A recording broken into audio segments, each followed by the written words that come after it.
So pumunta kami sa Mega Mall para mamili. Ayun, so nakita namin itong crib. So nasa-stock kami ng salesman. Napabili kami ng crib. So ito, papakita ko sa inyo yung crib. Ang ano niya ay, ang brand niya ay Giant Carrier. So pag sinerch nyo to, makikita nyo na in-endorse din to ni Karina. Karina. Ni Corina Sanchez.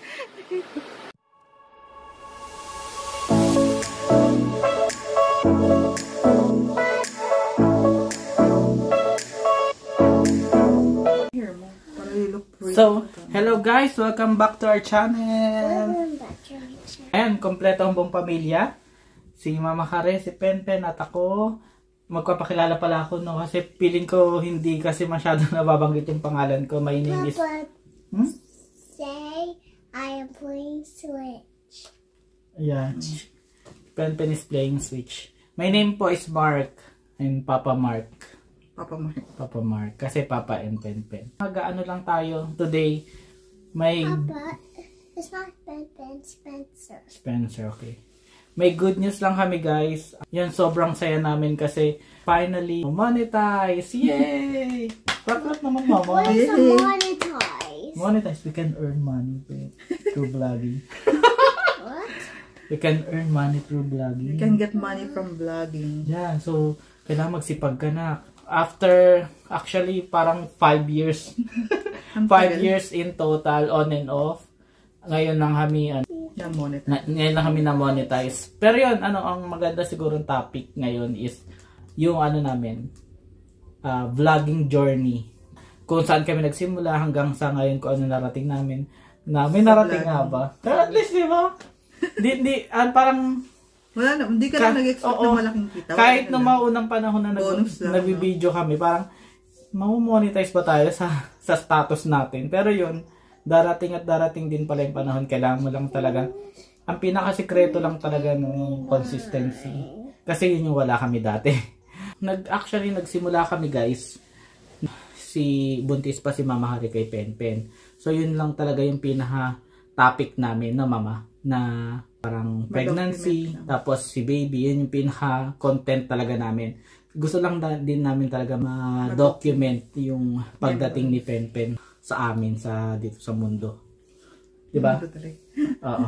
Actually, pinaka-nag-start siya nung nasa, nagtatrabaho pa ako sa Pilipinas. Yun, medyo nakapag-usap yung mga office mates namin. Shoutout nga pala sa Team FCS. May pa shoutout. Kasi yun talaga lang kami, parang ano bang pwede, inaisip ako, parang gusto kong mag-vlog, tas ano bang magandang topic, ganyan, parang yun naisip ko nga si baby, ganyan. Tapos nagbibiran na kami na, oy, pagka sikat ka na, nakakatawa. So shoutout sa inyo, kina Delio, kina Mar, Bernard, dami. Tapos yun, isa pang gusto namin din pasalamatan yung mga kaibigan namin, si Adit saka si Glenn. Kasi bago kami nagva-vlog na din sila, family vlog. Team GL Valenzuela, shout out. Ayun, medyo na-inspire din nila kami na mag-start mag-vlogging. So nauna sila. Ang pinakaunang video namin yung yung crib. How to assemble the assemble. Parang ganun. Yung crib. Bulang kwenta, sobrang dilim, ganyan. Pero maganda kasi yung crib natin. Oo, at least saka hanggang ngayon medyo okay pa yung may mga nakuha kong views pa din, pati yung how to fold and unfold the straw. May mga nakuha pa akong views. Yung crib yata parang 11K na din yung views throughout the 5 years. Yun, doon na nag-start. Oo, tapos yun ayun, yung topic lang namin, dire-diretso siya, journey lang. Pregnancy yung tungkol sa baby, paano kami nag-prepare, nung paglabas ni Pen. Ang dami ring views nung nanganak yung birth vlog natin. Tsaka yung kung magkano nagastos natin sa hospital. Ang palit ng mga videos namin, napaka-amateur niya. Oh, ngayon. Ganun pa din. Pero feeling ko talaga sobrang laki din ng improve ng pag-edit ko sa kanong quality ng videos. Totoo naman pag binalikan mo yung mga sobrang labo, ganyan. Ewan ko, bakit di ko nare-realize na ang pangit ng mga quality ng videos ko dati. Basta upload lang ako ng upload, yan. Yan, hindi rin talaga consistent kasi after ng ilang pagbablog, ilang videos na na-release namin, medyo nadi-discourage kasi kami kasi mga 40 views lang. Family lang nanonood. Tsaka busy rin kasi naman tayo nung nag-work tayo. Oo, nag-work tayo. Siyempre, lang to, baka parang talagang ang gusto mo lang talaga is documents lang yung journey natin. Tapos, meron pa akong mga yung mga Valentine's Day na, di ba, may date pa tayo, sinurprise pa kita. Tapos, after noon, pandemic, huminto din kami noon. Tapos, ano nangyari ng pandemic? Yung mga ginawa naming videos na laging parang grocery during pandemic, ganyan. Kung ano mga abalahan during pandemic, puro ganun yung topic namin. Tapos, huminto ulit. Yung on and off talaga. Kaya yung consistency nawawala. Pero wala talaga din viewers, guys. Parang dati nangangarap lang kami na at least 100 views kada videos lang, di ba? Ganun din naman ngayon. Oh, ganun. Pero alam mo yun, na-achieve natin yung at least 100 views kada videos. Yun lang naman. Gusto 100 views lang, no? Okay na. Dumating yung time na aalis na kami ng Pinas. May travel vlog din kami nung papuntang nag-Jamaica kami. Tapos yun, nag-videos din ako sa Jamaica. Apartment hunting, walking the street in Jamaica. Diba, mga ganun. Pero hindi rin ganun consistent kasi hindi rin ganun kadaming views namin. Tapos... Saka wala rin naman tayo magawa masyado sa Jamaica. Oo, wala matapik. Kasi nga nasa bahay lang din kami. Tapos, pero feeling ko naka 20 plus videos din ako sa Jamaica. Yun, on and off pa din.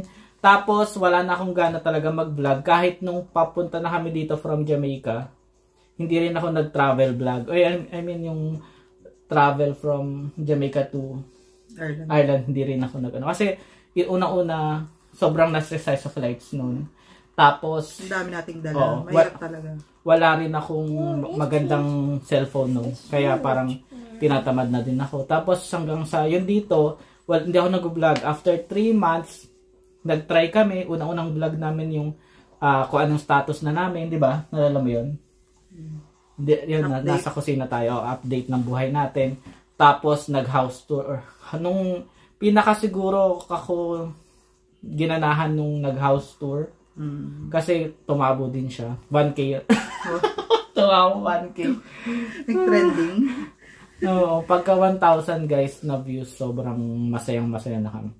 Yun, after nun, huminto ulit ako. Mga ilang buwan din. Mga 6 months. Mga 6 months, 8 months din yan. Tagal din.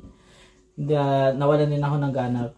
Tapos, ang pinaka nag-breakthrough talaga namin, yung nag-travel kami papuntang Kilalo. Tapos medyo in-effortan ko yung edit. Pero ang ganda rin na edit. Yung nag-English ka dun sa edit. Oo! Comment si Deja, nag-comment dun na daw. Ang ganda daw nung ko. Nung edit mo. Oo, ang ganda daw nung edit ko. Ayun. After nung Kilalo, tumabo din siya. Tumabo. Parang 300 views. Tapos yun, doon na ako sige nga, kahit once a week, Kilalo, nag-travel din kami sa Dromoland ba yun? Sa Claire, tapos Killarney. Ayun na, dire-diretso na siya. Once a week lang din. Yun yung start na hindi na talaga ako tumigil. Hanggang sa nag-New Year. Dire-diretso lang siya. Ano pa ba? Ang tumabo mo doon yung mga disadvantages. Oo, yun. Kasi advantages. After nung Kilalo nga, mga after 3 months na dire-diretso, yung pinaka number 1 videos namin ngayon, natalo niya na yung 5 years ago namin na stroller vlog. Yung 5 disadvantages. 5 disadvantages living in Ireland. Yun, hanggang ngayon guys, na may mga views pa din pa isa-isa, dala-dalawa.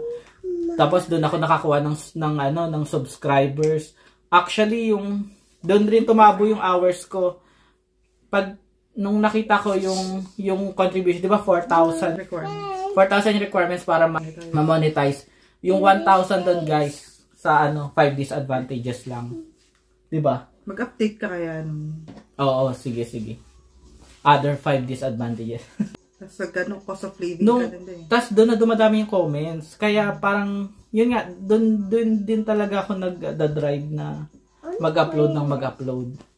Although may namimiss akong 1 week ganyan, pero consistent ko. Yun pala talaga, no?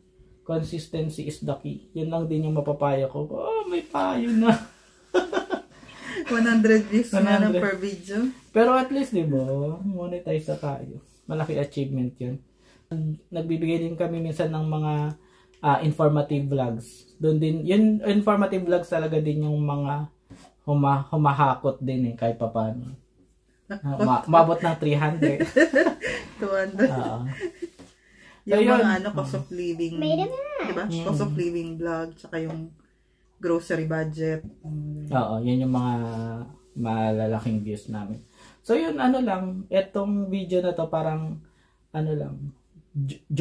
vlogging journey namin ng family. Ngayon na maging 4 na kami, meron kaming pregnancy vlog, initially na post na namin, pero meron pa kaming ginagawa ngayon na second, mga update na, second vlog, part 2 vlog na. Pero yun, hindi ko pa siya upload, baka mga by November pa. Tsaka yung vlogs with the Lola's Pay, yung may pending ka pa yung visa requirements. Oo nga, hindi pa pala natin informative din yan. Visa requirements for tourist visa, diba? Thank you din tayo sa mga yung mga consistent, yung mga madalas mag-comments, diba? Sila Miss Aimee na nakita namin sa Pinag-restaurant doon na siya yung una-una talagang naka-recognize sa amin na gumanon pa siya sa akin. Papa Pen. Nakakatuwa siya. So yun, nagko-comment din siya. Thank you Miss Amy. Miss Aimee. Tapos si Miss Christine nag-work. Nanonood habang nag-work. Yan. Nakakatuwa din yung mga comments niya, na-appreciate ko talaga. Tapos si Sir Jepoy na nasa Dublin nata. Ay, nakarating na. Nasa Dublin na si Sir Jepoy. Tapos, sino pa ba? Yung mga nagko-comment, si Miss Elizabeth. Hi, shout out. Try nyo lang po mag-apply ng maghanap ng work na employer. Saka kay Karen. Yun nagchat-chat sa'yo, nagchat-chat ng personal kay Mama Kare. Malapit siya sa amin. So, ayun. Baka makasalubong natin. Saka yung mga kakilala namin dito na nanonood, sila Lu, hi Lu, and sila Tin. Ayun. Thank you. Sobrang saya lang namin. Gusto lang namin i-share sa inyo yung good news. Malay mo, next time, yun? Gold. Yun? Yung gold na trophy ba yun? Nakalimutan ko pangalan. Ay, nangangarap nga lang tayo dati. Ngayon, monetize na tayo. 100 views. Wala ka na makikitain. Ganun yung views mo. Okay lang naman. Oo. Nag-upload ka nga na walang bayad Yeah. Wala ka nakukuha. Memories lang naman. So yun, abangan nyo pa yung mga susunod na... Dami mo pang pending. Sa mga susunod na videos namin. Thank you for watching, and yun, sobrang thank you lang din talaga sa mga nanonood. Kahit pangilan lang yan. Sobrang na-appreciate namin. So yun, thank you guys. Please subscribe to our channel. Say bye-bye. Bye-bye. Bye-bye. Bye. Yun, may pangalan po ako, hindi po ako Papa Pen. Papa Pen tawag nila sa akin. Bye! Thank you!